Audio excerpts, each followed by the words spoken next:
اگر اتنی ہی آگ لگی ہوئی تھی تو بتاتی۔ تمہارے جسم کا ہر حصہ گواہی دے رہا ہے۔ کسی مرد کے لیے خود کو تم نے تیار کیا ہے۔ ایڈم 5 سال بعد لوٹ کر آیا، اپنی بیوی کے پیٹ میں کسی اور کا بچہ دیکھ کر بھڑک اٹھا۔ ایڈم، میں نہیں جانتی یہ کس کا بچہ ہے۔ ایڈم اس کے وجود کو بغور دیکھنے لگا۔ مخملی بدن جسے کسی اور مرد نے چھو لیا۔ تمہارے پیٹ میں صرف میری اولاد پلنی تھی، تمہیں صرف میرے بچے کی ماں بننا تھا۔ ایڈم رات بھر درندگی دکھاتا رہا۔ صبح اس کے وجود سے کمرے میں بالکل اندھیرا چھایا ہوا تھا۔ اس وقت حویلی کے سبھی نفوس سکون کی نیند سو رہے تھے، چہرے پہ دنیا جہان کی معصومیت سجائے۔ وہ لڑکی اپنے بستر پہ نیم دراز تھی، وہ گہری نیند کی وادیوں میں تھی۔ وہ نیند کی اتنی پکی تھی کہ اسے اٹھانا مشکل ہوتا تھا۔ جب کھڑکی سے وہ نقاب پوش کمرے میں کودا، کھڑکی کو اچھی طرح بند کرتے ہوئے پردے آگے گرا دیے۔ جو کمرے میں ہلکی ہلکی روشنی آ رہی تھی، وہ چاند کی روشنی آنا بھی بند ہو گئی، اور وہ نقاب پوش چلتا ہوا بیڈ کے قریب آ گیا۔ آہستگی سے اس نے اپنے موبائل فون کی ٹارچ آن کی، اس لڑکی کے چہرے پہ لائٹ مارنے لگا۔ وہ جانتا تھا وہ نیند کی کس قدر پکی ہے، وہ کبھی نہیں اٹھے گی۔ اس نقاب پوش نے دھیرے سے اس کی گالوں پہ ہاتھ پھیرنا شروع کیا۔ اس کی نرم و ملائم نازک سی گالیں اس نوجوان کے تن بدن میں آگ لگا رہی تھیں۔ اس کی قربت کو وہ نوجوان مچلنے لگا، اس کے پاس جانا چاہ رہا تھا۔ آج اس کا ضبط جواب دے چکا تھا۔ پچھلے کتنے دنوں سے اس کی قربت کے لیے دل اس قدر بےتاب تھا۔ وہ چاہتا تھا کہ کہیں سے بس یہ لڑکی اس کے پاس آ جائے۔ اسے کوئی محبت نہیں تھی، لیکن اس کا وجود ایسا تھا کہ وہ پاگل ہونے لگ جاتا تھا۔ جب بھی اس کا خیال آتا تو اس کا جی چاہتا کہ وہ لڑکی اس کے پاس آئے اور اسے اپنی تمام تر خواہشات پوری کر لے، اور آج وہ وقت آ گیا تھا۔ وہ لڑکی بالکل اس کے قریب تھی، اس کے ساتھ اپنی خواہشات پوری کر سکتا تھا۔ اس لڑکی کو علم بھی نہیں ہونا تھا۔ اس نے ایک جھٹکے سے اسے اپنی باہوں کے حصار میں لیا۔ کسی کا یوں لمس محسوس کر کے فاطمہ کی آنکھ کھل گئی۔ کمرے میں بالکل اندھیرا چھایا ہوا تھا۔ وہ تو ہلکی ہلکی روشنی کر کے سوتی تھی، اتنا اندھیرا دیکھ کر تو وہ ویسے ہی گھبرا گئی۔ کمرے میں کسی اور کی موجودگی کو محسوس کر کے اس کا وجود بری طرح سے کپ کپانے لگا۔ کون ہو تم؟ اور یہاں کیا کر رہے ہو؟ کون ہو؟ وہ ایک مرد کا لمس اپنے وجود پہ محسوس کر رہی تھی۔ وہ جانتی تھی جو کوئی بھی ہے وہ ایک مرد ہے۔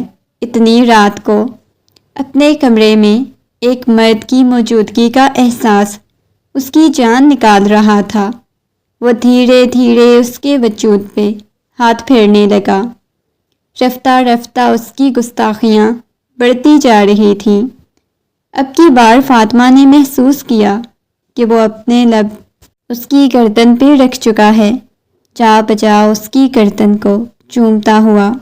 اب کی بار اس کے لبوں کو اپنی دسترس میں لے گیا۔ وہ ہلنے کی کوشش کرنے لگی، لیکن اسے مرد کے لمس اور شدت سے اندازہ ہو رہا تھا جیسے وہ کوئی باڈی بلڈر ہے، اور اس کے سامنے تو وہ بالکل چھوٹی سی گڑیا معلوم ہو رہی تھی جو اسے روک نہیں پا رہی تھی۔ چھوڑے مجھے، وہ چیخنے کی کوشش کرنے لگی، لیکن اس کے لبوں کی دسترس میں تھے۔ میں چیخنے لگ جاؤں گی، میں سارے حویلی والوں کو اکٹھا کر لوں گی، حویلی والے تمہیں چھوڑیں گے نہیں، چھوڑو مجھے۔ وہ چلانے کی کوشش کرنے لگی۔ بالکل خاموش ہو چکا ہے، تمہاری دوبارہ سے کوئی آواز آئی تو یہیں کاٹ کے پھینک جاؤں گا۔ صبح تک کسی کو اندازہ نہیں ہوگا کہ تمہارے ساتھ کیا ہوا ہے۔ اس مرد کی یہ بات سن کر وہ مزید سہم گئی۔ وہ کانپتے ہوئے ہاتھ اس کے سینے پہ مارنے لگی۔ وہ محسوس کر سکتی تھی کہ وہ اپنی شرٹ اتار چکا ہے۔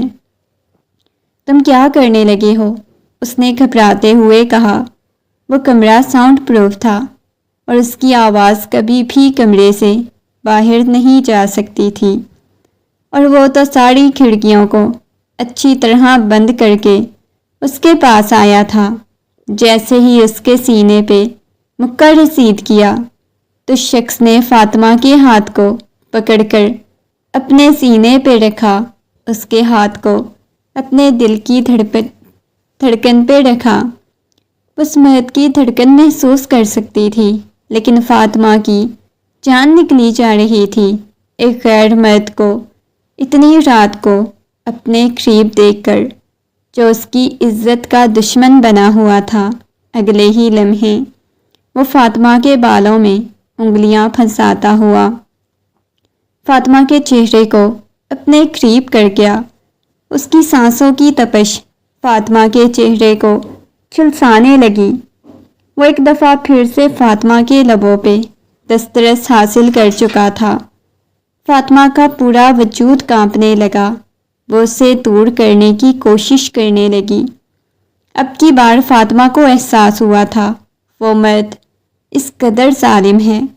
اب کی بار فاطمہ کو یہ احساس ہونے لگا کہ اس کے وجود سے کپڑے الگ کرنے کی کوشش کر رہا ہے۔ فاطمہ اسے ناخن مارنے لگی، اسے مکے رسید کرنے لگی۔ اب کی بار فاطمہ نے اتنی شدت سے اس کی گال پہ ناخن گاڑے کہ وہ بلبلا اٹھا تھا، لیکن اب کی بار اس شخص کو فاطمہ غصہ دلا چکی تھی۔ میں نے منع کیا تھا، مجھے چھونے کی کوشش مت کرنا۔ وہ اسے پیچھے کی طرف لگا چکا تھا۔ فاطمہ کی آواز گونجی۔ وہ فاطمہ کے لبوں پہ ہاتھ رکھتا ہوا اسے پیچھے لٹا چکا تھا، اس کے بھاری بھرکم وجود کو محسوس کر رہی تھی۔ اس کے اوپر یوں جھکا جا رہا تھا جیسے اسے صدیوں سے جانتا ہو، مکمل طور پہ اس پہ حق رکھتا ہو۔ لیکن ایک غیر مرد کا لمس فاطمہ کے تن بدن میں آگ لگا رہا تھا۔ فاطمہ کو ایسے لگا جیسے آج کی رات اس کی آخری رات ہے، وہ مر جائے گی، اس کے ساتھ کچھ ہو جائے گا۔ نہ جانے کتنی دیر تک اس کی دی گئی اذیتیں اور تکلیف برداشت کرنے کے بعد وہ فاطمہ کو جھٹکے سے خود سے دور کرتا ہوا کمرے سے باہر چلا گیا۔ فاطمہ بے جان مجسمے کی طرح پڑی ہوئی تھی۔ وہ نہیں جانتی تھی کون میرے کمرے میں آیا ہے، کون نہیں۔ اس کی عزت کا لٹیرا کون تھا، اسے نہیں معلوم تھا۔ یہ حویلی کے اندر سے ہی کوئی تھا یا کوئی باہر سے آیا تھا۔ اسے اپنے وجود میں سے درد کی ٹیسیں اٹھتی ہوئی محسوس ہونے لگیں۔ فاطمہ کی شادی کو ابھی ایک ہفتہ ہی ہوا تھا۔ اس نے ضبط سے اپنی آنکھیں بند کر لیں۔ اٹھ کر آئینے کے سامنے کھڑی ہوئی تو اسے یوں لگا جیسے کسی نے اس کے وجود سے جان نکال لی ہو، اتنے اس کے وجود پہ نشان بنے ہوئے تھے۔ وہ شخص اپنی درندگی اس کے وجود پر دکھا کر گیا تھا۔ اس کا جی چاہ رہا تھا ہر چیز کو تہس نہس کر دے۔ اس نے مڑ کر بیڈ کی طرف دیکھا۔ وہ شخص کوئی بھی اپنا نشان باقی چھوڑ کے نہیں گیا تھا، لیکن بیڈ کو دیکھتے ہی اس کی آنکھیں حیرت سے پھٹی کی پھٹی رہ گئیں۔ وہ اپنے بالوں کو مٹھیوں میں دبوچتے ہوئے فرش پر بیٹھ گئی۔ ابھی تک اس کے شوہر نے اسے نہیں چھوا تھا۔ یہ غیر مرد کون تھا جو اسے برباد کر کے چلا گیا؟ فاطمہ گاؤں سے تعلق رکھنے والی سادہ مزاج لڑکی تھی، جو کہ اتنی زیادہ پڑھی لکھی بھی نہیں تھی۔ باپ کا بچپن میں ہی انتقال ہو گیا تھا۔ ایک ماں کے سہارے وہ گاؤں میں سادہ سی زندگی بسر کر رہی تھی۔ ماں کے بہت زیادہ بیمار ہونے پر اس کے ماموں جان ہسپتال آئے، جو کہ شہر میں رہتے تھے۔ اس کی ماں نے مرتے ہوئے آخری فرمائش یہ کرتی، میری بیٹی آنکھوں کے سامنے اپنے بیٹے کے ساتھ میری بیٹی کا نکاح کر دو۔ اور اس کے ماموں جان نے فوراً ہی اپنے بیٹے کو کال کر دی۔ ایڈم جو کہ ایک مقصور شخصیت کا ڈاکٹر تھا، اس کا مقابلہ کوئی بھی نہیں کر سکتا تھا۔ ہزار لڑکیاں جو اس کے آگے پیچھے گھومتی تھیں گاؤں کی سادہ مزاج لڑکی کے ساتھ۔ جب اس کے باپ نے شادی کے لیے کہا تو اس کا دماغ گھوم گیا۔ وہ تو کسی طور پر بھی فاطمہ کے ساتھ شادی کرنے کے لیے تیار نہیں تھا۔ بابا، آپ کیا کہہ رہے ہیں؟ فاطمہ کے ساتھ میں نہیں شادی کر سکتا بابا۔ آپ کو پتہ ہے وہ گاؤں کی رہنے والی لڑکی، اور میں بھلا گاؤں کی رہنے والی لڑکی کے ساتھ کیوں شادی کروں گا؟ کیا میرا سٹینڈرڈ اتنا لو ہو چکا ہے؟ گاؤں کی لڑکی کے ساتھ شادی کروں گا؟ وہ غصے میں چلاتا ہوا بولا۔ بس کر دو ایڈم، آج تک میں نے کبھی تم سے کسی قسم کی کوئی خواہش کی ہے؟ میں نے کبھی تمہیں کچھ کہا ہے؟ ہمیشہ تم نے اپنی مرضی کی، اپنی مرضی کے مطابق زندگی گزاری۔ تم نے ہمیشہ میرے فیصلوں کو رد کیا ہے، اور آج پہلی دفعہ میں تم پہ یہ فیصلہ مسلط کرتا ہوں کہ تمہیں اس کے ساتھ شادی کرنی ہوگی۔ فاطمہ بہت معصوم ہے اور پیاری بچی ہے۔ اور وہ بے بسی کی انتہا پر پہنچ گیا۔ ولید صاحب کی بات پر وہ دوبارہ سے کوئی بات نہیں کر سکا، اور اس کا نکاح ہسپتال میں بہت سادگی سے فاطمہ کے ساتھ کروا دیا گیا۔ اور چند دن بعد ہی فاطمہ کی ماں کا انتقال ہو گیا۔ ان کے انتقال کے بعد وہ شہر آ گئی۔ شہر آ کر اس کی شادی کی ساری رسومات ادا کی گئی۔ جس رات وہ دلہن بنی کمرے میں بیٹھی ہوئی تھی، ایڈم کمرے میں داخل ہوا۔ اس دلہن بنی ہوئی سادہ سی لڑکی کو دیکھنے لگا جو نگاہیں جھکائے بیٹھی ہوئی تھی، اور ایڈم کو تو وہ بولڈ ٹائپ لگ رہی تھی۔ وہ کبھی بھی اس گاؤں والی لڑکی کو اپنی زندگی میں شامل نہیں کرنا چاہتا تھا۔ اسے دیکھتے ہی اس کے پاس آیا، اس کے چہرے کی طرف دیکھنے لگا۔ فاطمہ اس کی نگاہوں سے کنفیوز ہونے لگی، اس کے چہرے کو اپنی طرف کرتے ہوئے ایک دم سے اس کے اوپر جھکا۔ فاطمہ کو اپنا سانس بند ہوتا ہوا محسوس ہونے لگا۔ اسے خود سے دور کرنے کی کوشش کرنے لگی۔ ایڈم، مجھ سے دور ہو جائیں۔ وہ ہنسنے لگا۔ یہی تم جیسی گاؤں کی چھوٹی سوچ والی لڑکیوں سے میں امید کر سکتا ہوں کہ شوہر پاس آیا فوراً سے رونا دھونا سٹارٹ کر دیا۔ تم جیسی لڑکیاں ایسے ہی ڈرامے کرتی ہیں۔ میرے خیال سے تمہیں تو اپنے شوہر کی کوئی چاہ نہیں، نہ ہی تمہیں میری قربت چاہیے۔ یہ کہتے ہوئے وہ مزید اس کے پاس آیا۔ نہیں، ایسی بات نہیں، وہ نگاہیں جھکائے بولی۔ وہ مسکراتا ہوا پھر سے اس کی طرف دیکھنے لگا۔ اچھا، تمہیں میری چاہ نہیں، میری ضرورت نہیں، مطلب تمہیں میرے ساتھ شادی ہی نہیں کرنی تھی؟ نہیں نہیں، ایسی بات نہیں۔ وہ دوبارہ سے نفی میں سر ہلانے لگی۔ ایڈم نے اس کے دوپٹے کو اتارا، اس کے جوڑے کو کھولنے لگا۔ اس کے سیاہ خوبصورت بال کسی آبشار کی طرح اس کی پشت پہ بکھر کے اس کے گہرے گلے کو دیکھنے لگا۔ ہر چیز اس کی ماں نے ہی پسند کی تھی۔ وہ مسکراتے ہوئے نہ جانے کتنی دیر تک اس کی طرف دیکھتا رہا، کیونکہ اپنے لب اس کی گردن پہ رکھے بیڈ شیٹ کو اپنے ہاتھوں میں دبوچ گئی۔ نہ جانے کیوں وہ اس کی ایسی گستاخیاں برداشت نہیں کر پا رہی تھی۔ کیا ہو گیا ہے فاطمہ بی بی؟ برداشت نہیں ہو رہا؟ تکلیف ہو رہی ہے تمہیں؟ یہ کہتے ہوئے اس کی گردن پہ اپنے لب رکھتا ہوا گستاخیاں کرنے لگا، اور فاطمہ اس کی یہ حرکتیں دیکھ کر حیران ہو گئی۔ وہ برداشت نہیں کر پا رہی تھی۔ ایڈم، کیا مجھے کچھ وقت مل سکتا ہے؟ اس رشتے کو قبول کرنے کے لیے وہ ان سب کے لیے تیار نہیں تھی۔ اس کی اتنی زیادہ عمر بھی نہیں تھی۔ مجھے تم سے ایسی ہی امید تھی، تم یہی کہو گی۔ یہ کہتا ہوا وہ جا کر الماری کھولے، کچھ کپڑے نکال کر بیگ میں رکھنے لگا اور وہ حیرت سے ایڈم کی طرف دیکھنے لگی۔ آپ کہیں جا رہے ہیں کیا؟ اس نے ایڈم سے نرمی سے سوال کیا۔ اس سے تمہیں کوئی غرض نہیں ہونی چاہیے، ابھی آج ہی تو تم میری بیوی بن کے اس کمرے میں آئی ہو اور آج ہی تم نے مجھ سے سوال جواب کرنے شروع کر دیے۔ ایڈم نے سنجیدگی سے کہا، نہیں، ایسی بات نہیں ہے، آپ کپڑے پیک کر رہے ہیں تو آپ کو کہیں جانا ہی ہوگا۔ وہ معصومیت سے گویا ہوئی، ہاں، مجھے کچھ عرصے کے لیے امریکہ جانا ہے، میری کچھ ٹریننگ باقی ہیں اور شاید کچھ عرصہ میں وہاں پہ جاب کروں۔ یہ شادی کے چکر میں میری اسٹڈی اور یہ سب کچھ ادھورا رہ گیا۔ یہ کہتے ہوئے وہ کپڑے وغیرہ اپنے بیگ میں ڈالنے کے بعد اس کی زپ بند کرنے لگا۔ آپ ابھی جائیں گے؟ ظاہر ہے، آدھے گھنٹے بعد میری فلائٹ ہے۔ آدھے گھنٹے بعد چلا جاؤں گا، ایئرپورٹ بھی مجھے پہنچنا ہے، لیکن آج تو ہماری شادی ہوئی ہے۔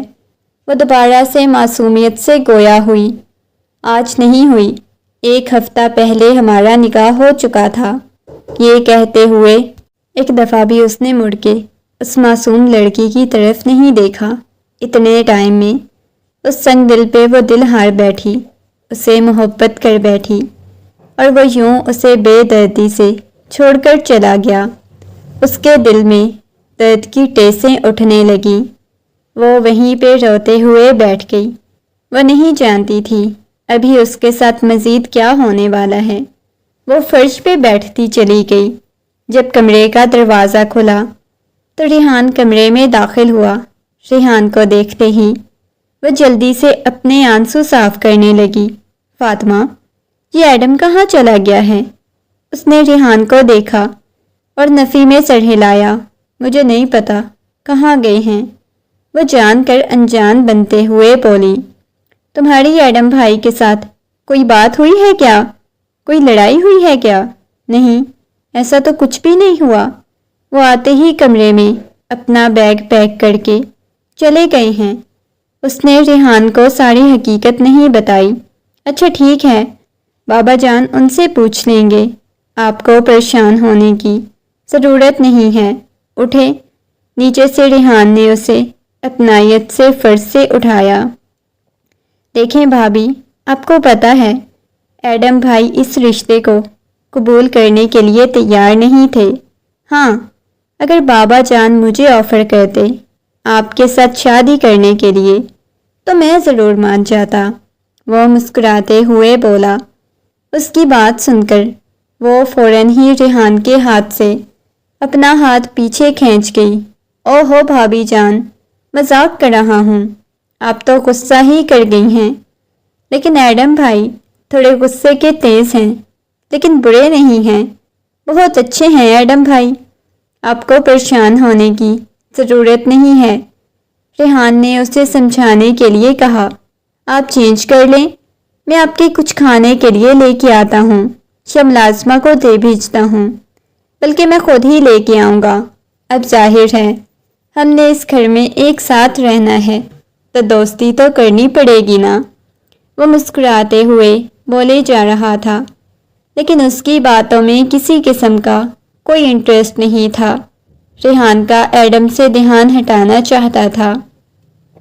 وہ جانتا تھا کہ ایڈم کے یوں جانے سے اسے کتنی تکلیف ہوئی ہوگی، کتنا دکھ ہوا ہوگا، اس وجہ سے وہ ایسے بول رہا تھا۔ چینج کرنے کے بعد وہ دوبارہ سے کمرے میں آئی۔ سامنے ریحان اس کا انتظار کر رہا تھا۔ میں آپ کے لیے کھانا لے کے آیا ہوں، مل کے کھاتے ہیں۔ میں نے بھی 2 دن سے کھانا نہیں کھایا۔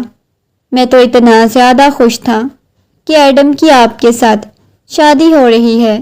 مطلب تمہیں یاد ہے فاطمہ، بچپن میں ہم لوگ ساتھ کھیلا کرتے تھے۔ وہ مسکراتے ہوئے اسے یاد دلانے کی کوشش کرنے لگا۔ جب تمہارے بابا جان تھے، تمہیں پتہ ہے آپ لوگوں کی حویلی میں ہم لوگ آتے تھے، کتنا انجوائے کرتے تھے۔ وہ مسکراتے ہوئے اسے ماضی کی یاد دلانے لگا۔ اس نے نگاہیں اٹھا کر ریحان کی طرف دیکھا۔ یہ وہی ریحان تھا، بچپن میں ہمیشہ کھیلتے ہوئے، جو اسے اپنی پارٹنر بناتا تھا، اور وہ ایڈم ہمیشہ اسے دھتکار دیتا تھا اور وہ ایڈم کی طرف ہی جاتی تھی، ایڈم کے ساتھ کھیلنا پسند کرتی تھی، لیکن ایڈم وہ تو ہمیشہ بچپن سے ہی مغرور تھا، اسے کھیلنا بھی پسند نہیں تھا، اس کی سب سے الگ ہی مصروفیات، الگ ہی ایکٹیویٹیز ہوتی تھیں۔ ریحان اس کے ساتھ کھانا کھاتے ہوئے اسے بچپن کی باتیں یاد کروانے لگا۔ جب چھٹکے سے کمرے کا دروازہ کھلا، سامنے سارا بیگم کھڑی ہوئی تھی۔ سارا بیگم کو دیکھتے ہی ریحان کہنے لگا، مما آ جائیں، آپ بھی ہمیں جوائن کر لیں، ہم کھانا کھا رہے ہیں۔ سارا بیگم غصے میں اپنی ساڑھی کا پلو سنبھالتی ہوئی اس کے پاس آئیں اور غصے میں کہنے لگی، تمہیں ذرا شرم ہے؟ وہاں تمہارا شوہر شادی کی پہلی رات تمہیں چھوڑ کر چلا گیا ہے، اور یہاں تم اپنے دیور کے ساتھ بیٹھی ہوئی کھانا کھا رہی ہو، زیادہ بھوک لگی ہوئی تھی کیا؟ سارا بیگم غصے میں چلاتے ہوئے بولی۔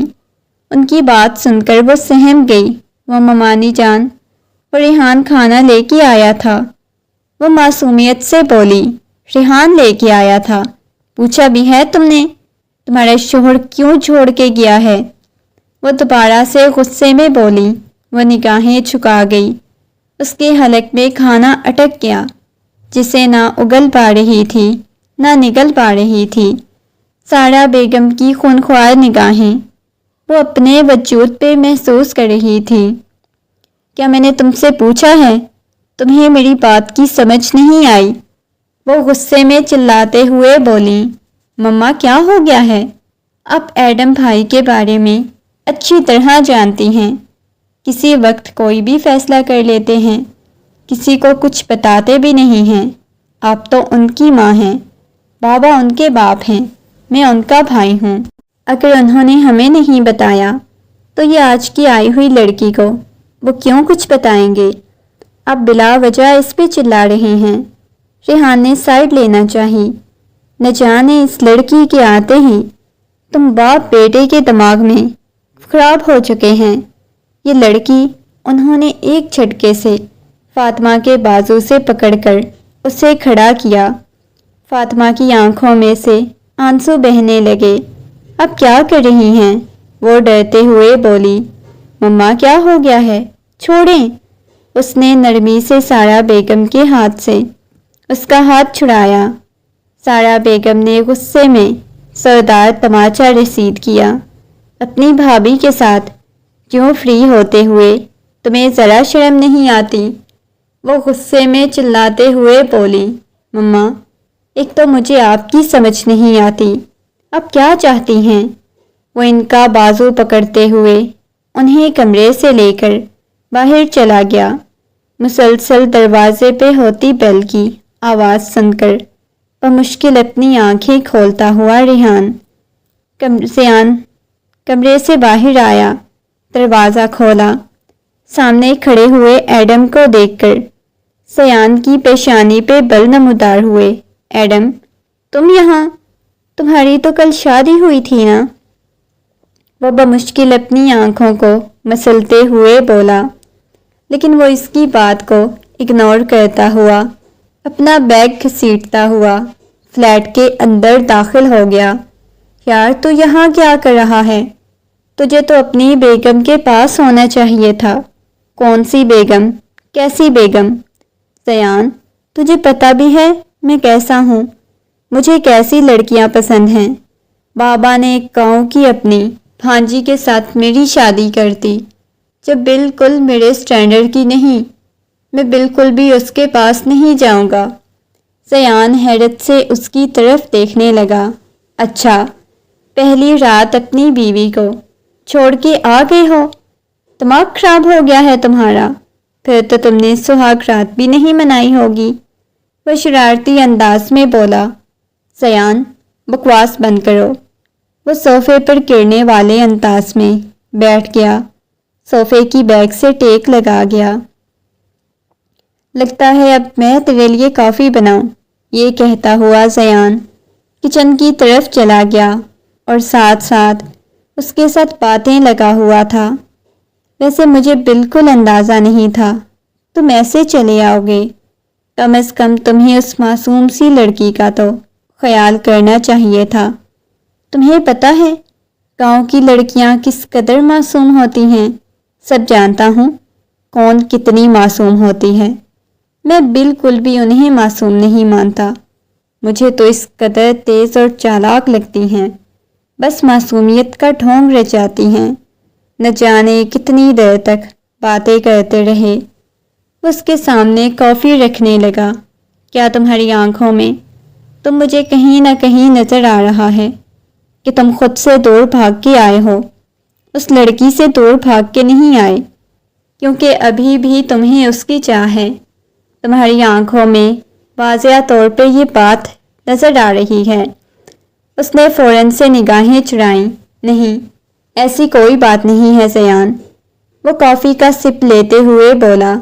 ایسی ہی بات ہے، تمہیں ایسے نہیں کرنا چاہیے تھا اس معصوم سی لڑکی کے ساتھ۔ تمہیں پتہ ہے لڑکیوں کی کتنی خواہشات ہوتی ہیں، تم اسے جیسا بنانا چاہو گے وہ تمہاری محبت میں بن جائے گی، لیکن تمہیں ایسے نہیں کرنا چاہیے تھا۔ زیان اسے سمجھانے لگا۔ زیان، تمہیں پتہ ہے مجھے بولڈ لڑکیاں پسند ہیں، بہت زیادہ بولڈ، جن کے ساتھ زندگی جیتے ہوئے بھی مزہ آئے۔ یہ کیا شرم و حیا کے پردے میں خود کو قید رکھتی ہیں؟ مجھے بے باک لڑکیاں پسند ہیں، مجھے ایسی لڑکیاں نہیں پسند۔ وہ دوبارہ سے گویا ہوا۔ میں جانتا ہوں تجھے کون سی بے باک لڑکیاں پسند ہیں۔ جب ہاسپٹل جاتے ہیں کسی چھوٹے کپڑے والی لڑکی کو تو دیکھ کر ایسے برا منہ بناتا ہے کہ تو اس کا چیک اپ کرنے کو بھی گناہ سمجھتا ہے، اور تجھے بے باک لڑکیاں پسند ہیں۔ تمہاری آنکھوں میں نظر آ رہا ہے کہ تجھے وہ لڑکی پسند آئی ہے، لیکن تو خود سے دوڑ بھاگ کے آیا ہے۔ تجھے کیا لگتا ہے تو نے ایسا کیوں کیا؟ زیان نے دوبارہ سے اسے پوچھنا چاہا۔ تمہیں پتہ ہے میرے فیملی، میرے سب فرینڈز، سب لوگ کیسے ہیں؟ ان کے مطابق وہ لڑکی نہیں ہے، وہ بہت خوبصورت ہے، معصوم بھی ہے، میں مانتا ہوں، لیکن وہ ویسی نہیں جیسی مجھے بیوی چاہیے۔ مجھے ایک ماڈرن سی لڑکی چاہیے جو ایک ہر چیز میں میرا ساتھ دے، مجھے محبت کرے۔ وہ محبت نہیں کرتی۔ گاؤں کی لڑکیاں، انہیں محض گھر کی ذمہ داریاں نبھانی ہوتی ہیں، انہیں کام کرنے ہوتے ہیں، وہ محبت کرنے والی نہیں ہوتی۔ زیان اس کی طرف دیکھنے لگا۔ تمہیں پتہ ہے پاکستان میں میری فیملی ہے اور میری بیوی ایک گاؤں سے بلانگ کرنے والی لڑکی ہے، لیکن اس کے باوجود مجھے اس سے بے انتہا محبت ہے۔ روز کے تقریباً 4 گھنٹے میں اسے دیتا ہوں، میں اسے بات کرتا ہوں، مجھے اس سے بے انتہا محبت ہے۔ محبت نہیں، عشق۔ اور تمہیں پتہ ہے جب سے میں نے اس سے شادی کی ہے، جب سے میری اس کے ساتھ شادی ہوئی ہے، مجھے اس سے محبت ہوئی۔ مجھے یہ ماڈرن لڑکیاں یہ سب بہت گنہگار لگتی ہیں۔ مجھے ایک محض کوئی نیک، پاکیزہ، حسین لڑکی لگتی ہے تو وہ میری اپنی بیوی لگتی ہے۔ وہ مسکراتے ہوئے بولا۔ تجھے بھی ایسے ہی لگنے لگ جائے گا۔ اگر تو خود کو حقیقی مرد سمجھتا ہے تو تجھے وہ لڑکی پسند آ جائے گی۔ نہیں، مجھے نہیں آئے گی وہ پسند۔ وہ ویسے خود سے بھاگ رہا تھا، تجھے وہ ابھی بھی پسند آ چکی ہے۔ تیری آنکھیں اس بات کی گواہی دے رہی ہیں۔ وہ فوراً سے نگاہیں چرانے لگا۔ نہیں، ایسی بات نہیں، مجھے وہ پسند نہیں آئی۔ وہ دوبارہ سے بولا۔ میں اس سے محبت کرتا ہوں، نہ ہی میں اس کے ساتھ زندگی گزاروں گا، بلکہ کچھ وقت بعد واپس جاؤں گا اور میں اس سے طلاق دے دوں گا۔ تم اسے کبھی طلاق دے ہی نہیں سکتے، وہ بے وفا ہوتی جو کچھ بھی ہے، لیکن تم کبھی اسے طلاق نہیں دو گے۔ گاؤں کی لڑکیاں دھوکے باز ہوتی ہیں۔ وہ دوبارہ سے سنجیدگی سے گویا ہوا۔ نہیں، ایسی بات نہیں ہے ایڈم، تمہیں غلط فہمی ہوئی ہے۔ نہیں ہوتی گاؤں کی لڑکیاں دھوکے باز۔ کیا تم نے کبھی کسی سے دھوکہ کھایا ہے؟ یہ سن کر ایڈم خاموش ہو گیا۔ دیکھو، سب لڑکیاں ایک جیسی نہیں ہوتی۔ جب مجھے معلوم ہوا کہ گاؤں کی لڑکی، اور وہ بھی تمہاری اپنی کزن جس کے ساتھ تمہارا نکاح ہو رہا ہے، یقین کرو مجھے بہت زیادہ خوشی ہوئی تھی۔ زیان اسے دوبارہ سے سمجھانے کی کوشش کرنے لگا، لیکن زیان کو کیا معلوم تھا کہ اس شخص کے دماغ میں وہ کیا بات ڈال چکا ہے۔ آئینے کے سامنے کھڑی، ابھی تک اپنے وجود پہ بنے ہوئے ان نشانات کو دیکھ رہی تھی۔ ماضی کے خیالوں سے وہ باہر آ گئی۔ یہ کون ہو سکتا ہے؟ کیا یہ سب کچھ ریحان نے کیا؟ کیونکہ اس گھر میں ریحان کے علاوہ کوئی بھی نہیں ہو سکتا۔ اس کی آنکھوں میں آنسو بہنے لگے، گردن سے ہوتے ہوئے نیچے کی طرف گرنے لگے۔ نہ جانے کتنے آنسو بہہ چکے تھے۔ اس نے آہستگی سے اپنی گردن کو چھوا، جہاں کتنے نشان بنے ہوئے تھے۔ اگر حویلی والوں میں سے کسی نے یہ نشان دیکھ لیے تو انہوں نے مجھے جان سے مار دینا ہے۔ وہ مجھے کیا سمجھیں گے؟ میں ایک بدکردار لڑکی ہوں۔ میں نے کسی مرد کو اپنے کمرے میں بلایا ہوا تھا۔ میں کیسے سب کو یقین دلاؤں گی؟ میں نے کچھ بھی نہیں کیا۔ سب مجھ پہ ہی شک کریں گے۔ یہ سوچتے ہوئے اس نے اپنے بالوں کو مٹھیوں میں دبوچ لیا۔ میں کیسے سب کو یقین دلاؤں گی؟ اس کا جی چاہ رہا تھا وہ چیخنے چلانے لگ جائے، سب کو چیخ چیخ کر بتائے کہ اس کے ساتھ کوئی مرد کیا کر کے جا چکا ہے۔ ایڈم کو بتانا چاہیے یہ سب کچھ میرے ساتھ کس نے کیا ہے۔ وہ جلدی سے سائڈ ٹیبل پہ پڑا ہوا اپنا موبائل اٹھا کر ایڈم کو کال کرنے لگی۔ کافی وقت بعد ایڈم نے اس کی کال پک کی۔ اس کی نیند میں ڈوبی ہوئی آواز گونجی۔ وہ سسکیاں لیتی ہوئی کہنے لگی، ایڈم، مجھے آپ کے ساتھ بات کرنی ہے۔ اتنی رات کو تمہیں کیا بات کرنی ہے؟ ایک لمحے کے لیے وہ پریشان ہوا۔ آپ کے پاس تو رات نہیں ہوگی نا؟ میری بات تو سنیں۔ وہ گھبراتے ہوئے بولی، آپ اس وقت سو رہے ہیں کیا؟ میں نے آپ سے بات کرنی ہے۔ وہ سسکتے ہوئے اسے کہہ رہی تھی، دیکھو یار پلیز، مجھے سونا ہے۔ میں تھکا ہوا ہوتا ہوں، نائٹ ڈیوٹی تھی۔ ہاں دن ہے میرے پاس، پلیز مجھے سونے دو۔ یہ کہتے ہوئے وہ کال کٹ کر گیا۔ اس نے غصے میں موبائل بیڈ پہ پھینکا۔ اس کا سانس بند ہونے لگا، دل ڈوبنے لگا، ہاتھ پاؤں اس کے کپ کپا رہے تھے۔ اپنے بالوں کو مٹھیوں میں دبوچے ہوئے وہ چلانے لگی۔ اتنی زور سے وہ چلا رہی تھی کہ شیشے کے آگے پڑی ہوئی ہر چیز کو اس نے زمین پہ پھینک دیا۔ جا کر کمرے کا دروازہ کھولا اور جلدی سے کچن کی طرف چلی گئی۔ پانی نکال کر پینے لگی، لیکن اسے سانس بھی نہیں آ رہا تھا۔ اتنے میں ریحان بھی آ گیا۔ کیا ہوا ہے بھابھی؟ آپ کے رونے کی آواز آ رہی تھی۔ ریحان اس کے پاس آتے ہوئے بولا۔ ریحان کی آنکھیں بتا رہی تھی کہ جیسے وہ سویا ہی نہ ہو، رات بھر سے جاگ رہا ہو۔ اس قدر اس کا فریش موڈ لگ رہا تھا۔ وہ غصے میں ریحان کی طرف دیکھنے لگی۔ نہ جانے اس کے دل میں یہ بات کیوں چلی گئی، جو کچھ بھی ہوا ہے وہ ریحان نے ہی کیا ہے۔ ایک دم سے اس نے ریحان کے گربان سے پکڑ لیا۔ تم نے ہی کیا ہے نا؟ تم بہت ذلیل اور گھٹیا انسان ہو۔ وہ غصے میں بولی۔ بھابھی کیا ہو گیا ہے؟ میں تو ابھی گھر واپس آیا ہوں۔ میں تو گھر پہ ہی نہیں تھا۔ کیا ہوا ہے؟ سب ٹھیک تو ہے نا؟ وہ نارمل انداز میں بولا۔ فوراً ہی وہ اس سے دور ہوئی۔ نہیں، کچھ بھی نہیں ہوا، وہ میں نے خواب دیکھ لیا تھا۔ وہ بشانی سے پسینہ صاف کرنے لگی۔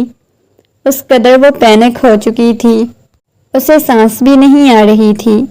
بھابھی سب کچھ ٹھیک تو ہے نا؟ کوئی بات ہے؟ ایڈم نے کچھ کہا ہے کیا؟ وہ محبت سے اسے پوچھنے لگا۔ کچھ بھی نہیں ہوا، میں اپنے کمرے میں جا رہی ہوں۔ یہ کہتے ہوئے وہ جانے لگی۔ جب ریحان نے اس کی کلائی دبوچ لی، اس نے ایک دم سے ریحان کے ہاتھ سے اپنی کلائی چھڑا لی۔ ریحان کے چھونے کا انداز نہ جانے کیوں اس قدر عجیب لگا، جیسے اس کے پاس ریحان ہی آیا تھا، لیکن وہ سمجھ نہیں پا رہی تھی کہ وہ کیا کرے۔ ریحان، ایک بات پوچھنی ہے مجھے، وہ روتے ہوئے بولی۔ بھابھی کیا ہوا ہے؟ پوچھ سکتی ہیں آپ، بالکل میری بہنوں کی طرح ہیں۔ کوئی بات ہے تو آپ مجھے بتائیں، پوچھیں مجھ سے، وہ نرمی سے بولا۔ اس کی یہ بات سن کر وہ خاموش ہو گئی۔ وہ اسے اپنی بہن کہہ رہا تھا تو وہ کیسے اتنا بڑا الزام لگا سکتی تھی؟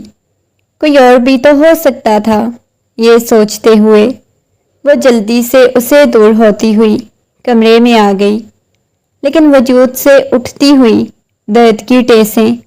اس نے شکر ادا کیا تھا کہ اس شخص نے نوٹ نہیں کیا اس کی گردن پہ بنے ہوئے نشان کو، لیکن اس کے نشان تو واضح تھے، کوئی بھی دیکھ سکتا تھا۔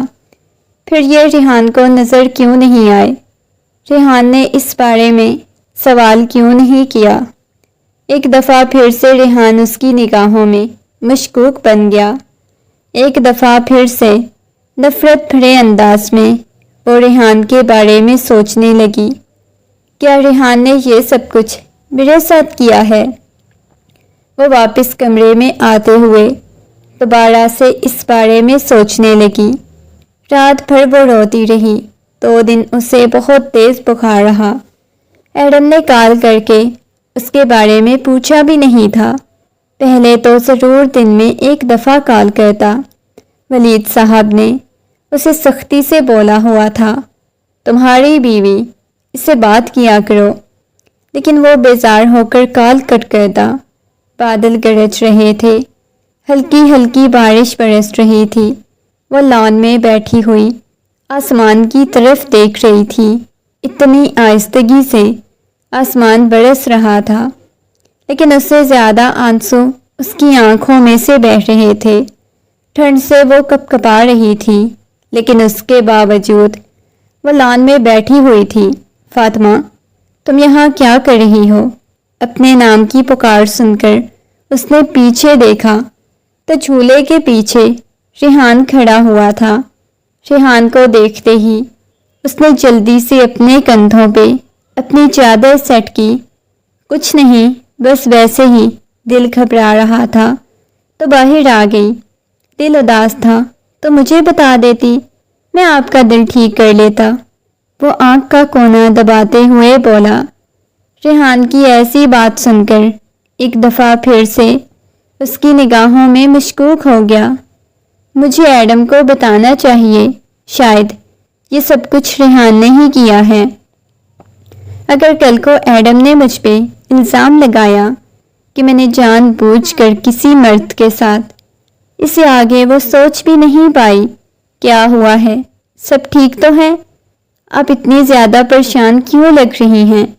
ریحان نے محبت سے اور نرمی سے پوچھا، مگر اس نے نفی میں سر ہلا دیا۔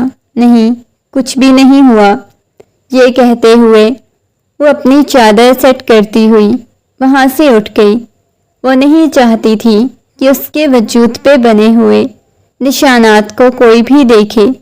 ہلکی ہلکی بارش میں وہ ہلکی ہلکی بھیگ بھی چکی تھی، لیکن کمرے میں آتے ہی اس کا پورا وجود ٹھنڈ سے کپکپانے لگا۔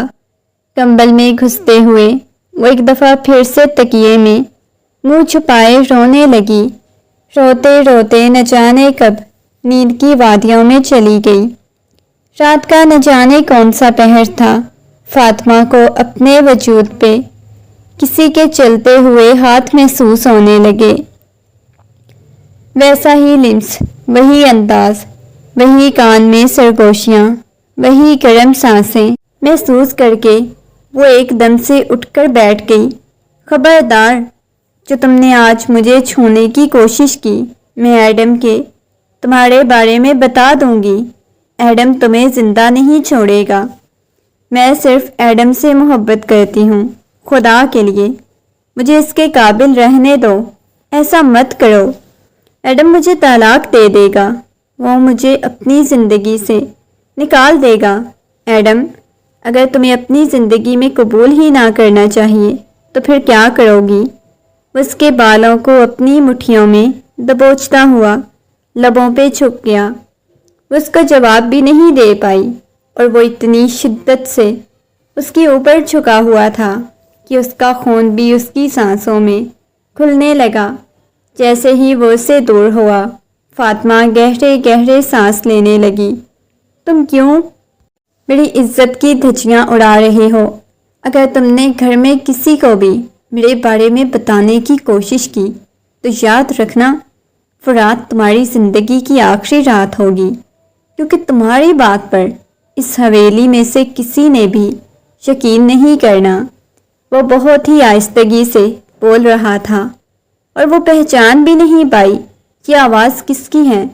تم ریحان ہو نا؟ تم ہی یہ سب کچھ کر رہے ہو نا؟ شکل سے کتنے معصوم لگتے ہو، مجھے اپنی بہن کہتے ہو، اور ایسی گھٹیا اور غلیظ حرکت کرتے ہوئے تمہیں شرم نہیں آتی؟ میں صبح ہوتے ہی ماموں جان کو تمہارے بارے میں بتا دوں گی۔ تم نے مجھ پہ گندی نظر رکھی ہوئی ہے، تم میرے ساتھ کیا کچھ کرتے پھر رہے ہو؟ وہ چلاتے ہوئے بولی تو اس شخص کا کہکا گونجا۔ وہ اپنے لبوں پر ہاتھ رکھ گئی۔ اب تمہیں اپنے قریب بھی نہیں آنے دوں گی، میرے پاس بھی مت آنا۔ میں صرف اپنے شوہر سے محبت کرتی ہوں، اور میں اسے حقیقت بتا دوں گی۔ تمہارا شوہر تو تمہیں قبول ہی نہیں کرے گا۔ وہ دوبارہ سے سرگوشیانہ انداز میں بولا۔ تم کون ہوتے ہو یہ کہنے والے کہ میرا شوہر قبول نہیں کرے گا؟ میں اسے حقیقت بتاؤں گی تو وہ مجھے قبول کر لے گا۔ وہ روتے ہوئے بولی۔ لیکن آج کی رات پھر سے وہی اس کے وجود پہ ظلم کیا گیا، وہی اسے اذیت اور تکلیف دی گئی جو وہ برداشت نہیں کر پائی، اور آج تو اسے یوں لگ رہا تھا جیسے وہ مر جائے گی۔ اتنی شدت تھی اس شخص کے لمس میں، جیسے وہ صدیوں کا پیاسا ہو۔ اس کے جاتے ہی وہ شاور کے نیچے بیٹھ گئی۔ اس قدر ٹھنڈ تھی، اوپر سے ٹھنڈا پانی اس کے وجود پر پڑ رہا تھا، بالوں کو مٹھیوں میں دبوچا ہوا تھا۔ مجھے جینا ہی نہیں، مجھے مر جانا چاہیے۔ کاش کہ ماما بابا آپ لوگ مجھے بھی اپنے ساتھ لے کے جاتے۔ کیوں مجھے یہاں پہ آپ لوگ چھوڑ کے چلے گئے ہیں؟ یہاں میری کسی کو پرواہ ہی نہیں، کسی کو فکر ہی نہیں، میرے شوہر کو بھی میری فکر نہیں۔ اپنے بالوں کو مٹھیوں میں دبوچے وہ چلائے جا رہی تھی۔ مجھے ایڈم کو بتانا چاہیے، ایڈم تو مجھ سے بات ہی نہیں کرتے، شاید وہ مجھ سے بہت زیادہ نفرت کرتے ہیں۔ میں گاؤں کی سادہ سی لڑکی ہوں، کیوں میں اتنی زیادہ اذیت اور تکلیف سہنے کے لیے اس دنیا میں رہی ہوں؟ نہ جانے کتنی دیر تک روتی رہی۔ اب اس کی آنکھوں میں نیند اترنے لگی، وہ آ کر کمبل میں لیٹ گئی، نہ جانے کب نیند کی وادیوں میں چلی گئی۔ صبح دروازے پر بہت زور زور سے دستک ہو رہی تھی۔ بمشکل خود کو چھپاتی ہوئی کمرے سے باہر نکلی۔ سامنے سارا بیگم کھڑی ہوئی تھی۔ بیاہ کر اس لیے نہیں اس گھر میں لے کے آئے کہ تم یہاں مہرانی بن کر ہر وقت کمرے میں پڑی رہو۔ کتنا وقت ہو گیا ہے تمہیں اس گھر میں آئے ہوئے؟ اب تک تو میری ذمہ داریاں بھی گھر کی سنبھال لینی چاہیے تھی۔ گاؤں کی بہو لے کے آئے تھے کہ کچھ ذمہ داری کا احساس ہوگا، کوئی کام کاج کرے گی، لیکن نہیں، تم خود کو گھر تک ہی محدود، کمرے تک ہی رکھا ہوا ہے، کمرے سے باہر نکلتی ہی نہیں۔ سارا بیگم کی تلخ باتیں سن کر وہ نگاہیں جھکا گئی۔ رنگ روپ کیوں نکھرے ہوئے ہیں؟ سب ٹھیک تو ہے نا؟ وہ مشکوک نگاہوں سے اس کی طرف دیکھتے ہوئے بولی۔ جی ممانی جان، سب کچھ ٹھیک ہے۔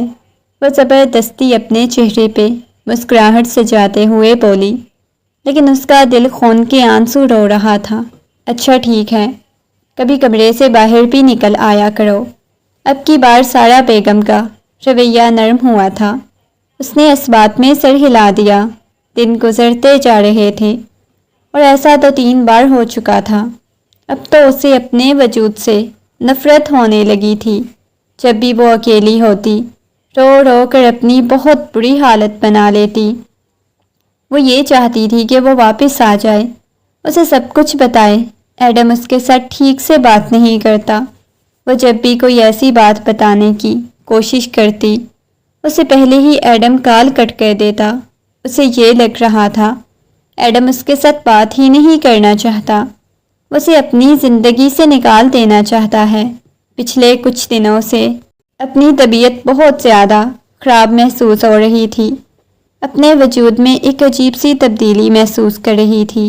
ایسے لگ رہا تھا جیسے اس کی جان نکل جائے گی۔ اسے سمجھ تو آ رہی تھی اس کے ساتھ یہ سب کچھ کیوں ہو رہا ہے، لیکن اس کے باوجود کسی کو بتا نہیں سکتی تھی۔ اسے ڈر بھی تھا، اگر سارا بیگم کو پتہ چل گیا وہ ماں بننے والی ہے تو سارا بیگم نے تو اسے گھر سے باہر نکال پھینک دینا تھا۔ کافی رات ہو چکی تھی، نیند نہیں آ رہی تھی۔ اس کے باوجود وہ بیڈ پر لیٹی سونے کی کوشش کرنے لگی۔ جب دروازہ کھلنے کی آواز آئی، وہ ایک دم سے اٹھ کر بیٹھ گئی، دروازے کی طرف دیکھنے لگی۔ جیسے جیسے دروازہ کھل رہا تھا، کوئی دروازے کا لاک کھول رہا تھا، وہ مزید سہمی جا رہی تھی۔ جلدی سے اس نے اٹھ کر کمرے کی لائٹ چلائی۔ جیسے ہی کمرے کا دروازہ کھلا، سامنے کھڑے ہوئے شخص کو دیکھ کر وہ سانس لینا بھول گئی۔ سامنے کھڑا ہوا شخص کوئی اور نہیں بلکہ ایڈم ہی تھا۔ ایڈم کو دیکھتے ہی اسے ایسا محسوس ہوا جیسے اس نے دیکھنے میں غلطی کرتی ہو۔ ایڈم آپ؟ وہ حیران ہو گئی۔ کیوں؟ مجھے دیکھ کر کیوں حیران ہو؟ کیا کسی اور نے آنا تھا؟ جو یوں اتنی بےتابی سے دروازے کے پاس کھڑی ہوئی انتظار کر رہی تھی۔ نہیں نہیں، وہ جلدی سے اپنا پسینہ صاف کرتے ہوئے بولی، لیکن ایڈم کو اچانک سے دیکھ کر اس کے رونگٹے کھڑے ہو چکے تھے۔ ایڈم جلتا ہوا اس کے پاس آیا، اس کے کندھوں سے پکڑ کر اسے اپنے سینے سے لگا گیا۔ کیسا لگا تمہیں میرا سرپرائز؟ یہ کہتے ہوئے اپنے لبوں سے اس کی گردن کو چھو چکا تھا۔ کہیں سے بھی یہ وہ والا ایڈم نہیں لگ رہا تھا جو یہاں سے گیا تھا۔ بالکل مختلف اور بدلا ہوا ایڈم، جس کے لبوں پر مسکراہٹ بکھری ہوئی تھی اور ایسا محسوس کروا رہا تھا جیسے وہ تو محض اس کے لیے لوٹ کے آیا ہو۔ اتنی رات کو آپ؟ وہ دوبارہ سے پریشان ہو گئی۔ کیا ہے نا، اپنی بیوی کی بہت زیادہ یاد آ رہی تھی۔ مزید انتظار نہیں کر سکتا تھا۔ کام سے فری ہوا تو انتظار کرنا بہتر نہیں سمجھا، فوراً سے واپس آ گیا۔ وہ مسکراتے ہوئے بولا، لیکن اس کی بات سن کر وہ گھبرا گئی، اپنی آنکھوں کی نمی صاف کرنے لگی۔ کیا ہوا ہے؟ تمہیں میرا آنا اچھا نہیں لگا تو میں واپس چلا جاتا ہوں۔ یہ کہتے ہوئے اسے دور ہوا۔ نہیں نہیں، ایسی بات نہیں، میں نے ایسا نہیں بولا کہ مجھے آپ کا آنا اچھا نہیں لگا۔ وہ چلتا ہوا اس کے پاس آیا۔ کیا ہے نا، تمہارا شوہر جیسا بھی ہے، لیکن بہت دل کرتا ہے تمہارے پاس آنے کو، تمہیں چھونے کو، بہت محسوس کرنے کو، اس کے چہرے کو اپنے ہاتھوں کے پیالے میں بھرتا ہوا بولا، ہاں میں نے بہت غلط کیا تھا، تمہیں اکیلا چھوڑ کے چلا گیا، وہ بھی شادی کی رات۔ وہاں جانے کے بعد پچھتاتا رہا۔ ایک بیوی تھی، نئی نویلی دلہن، خوبصورت تھی، اس پہ حق رکھتا تھا، اسے یوں چھوڑ کے نہیں جانا چاہیے تھا۔ یہ کہتے ہوئے ایک ہی لمحے میں اسے اپنے بازوؤں کے حصار میں اٹھا گیا۔ وہ گھبرا گئی، کسمسا کر دور جانے کی کوشش کرنے لگی۔ پلیز چھوڑیں مجھے۔ وہ گھبرا گئی، اسے اپنے قریب نہیں آنے دے رہی تھی۔ کیا ہوا ہے؟ اتنا زیادہ خوف کیوں کھا رہی ہو؟ تمہیں میں نے کھا تو نہیں جانا؟ پھر یہ نہیں چاہتی کہ تمہارا شوہر بیچارہ ترسا ہوا اتنے مہینوں بعد آیا ہے تو تم اسے اپنے قریب نہ آنے دو؟ نہیں، ایسی بات نہیں، لیکن پلیز آپ مجھ سے دور رہیں۔ وہ روتے ہوئے بولی، دور رہنے کے لیے تھوڑی نہ تمہارے پاس آیا ہوں، یہ کہتے ہوئے اس کے اوپر جھک گیا، اسے باہوں کے حصار میں اٹھاتا ہوا بیڈ کی طرف لے آیا اور اسے جیسے ہی بیڈ پر لٹا کر جھکنے لگا، وہ گھبراتے ہوئے کہنے لگی، آپ مجھے چھو نہیں سکتے، میں کسی اور کے بچے کی ماں بننے والی ہوں۔ یہ سن کر ایک جھٹکے سے اسے دور ہوا۔ یہ کیا تم بکواس کر رہی ہو؟ وہ غصے میں بولا، میں آپ کو ہمیشہ حقیقت بتانا چاہتی تھی، لیکن آپ نے میری بات نہیں سنی۔ میں نہیں جانتی یہ کس کا ہے، وہ روتے ہوئے بولی۔ تم مجھے آج بتا رہی ہو؟ میں نہیں سنتا تھا۔ کیا کال پہ تمہاری بات تو میسج کر سکتی تھی، لیکن نہیں، مجھے پتا ہے جو کچھ بھی کیا ہے تم نے جان بوجھ کر کیا ہے، کیونکہ تم جیسی گاؤں کی لڑکیوں کو میں اچھی طرح جانتا ہوں۔ وہ چلاتے ہوئے بولا، میں تمہارے ساتھ ساتھ تمہارے اس بچے کو بھی ختم کر دوں گا۔ نہ جانے کس کے ساتھ تم رنگ رلیاں مناتی رہی ہو۔ تمہاری حقیقت تو میں بابا جان کو بتاتا ہوں، انہیں تو حقیقت بتا سکتی تھی نا۔ مجھے ڈر لگ رہا ہے، پلیز میری بات کو سمجھنے کی کوشش کریں۔ میں آپ کو بتانے کی کوشش کی تھی، ابھی بھی میں نے خود سے آپ کو حقیقت بتا دی ہے نا، وہ روتے ہوئے بولی۔ اس کی آنکھوں میں سے موٹے موٹے آنسو بہنے لگے۔ لیکن میں تمہیں اس حویلی میں بالکل برداشت نہیں کروں گا، وہ بھی اس گناہ کی پوٹلی کے ساتھ۔ یہ کہتے ہوئے اس کے بازو سے پکڑتے ہوئے گھسیٹنے والے انداز میں اسے کمرے سے لے جانے لگا۔ وہ نہیں جانتی تھی کہ آج کی رات اس پہ یہ قیامت کی رات گزرنے والی ہے۔ چھوڑیں، مجھے کہاں لے کے جا رہے ہیں؟ وہ روتے ہوئے بولی۔ وہ اتنی شدت سے چلا رہی تھی، سبھی لوگ جاگ گئے۔ ریحان جلدی سے آگے آیا۔ بھائی آپ کیا کر رہے ہیں؟ پاگل ہو گئے ہیں کیا؟ چھوڑیں اسے، اس معصوم کو۔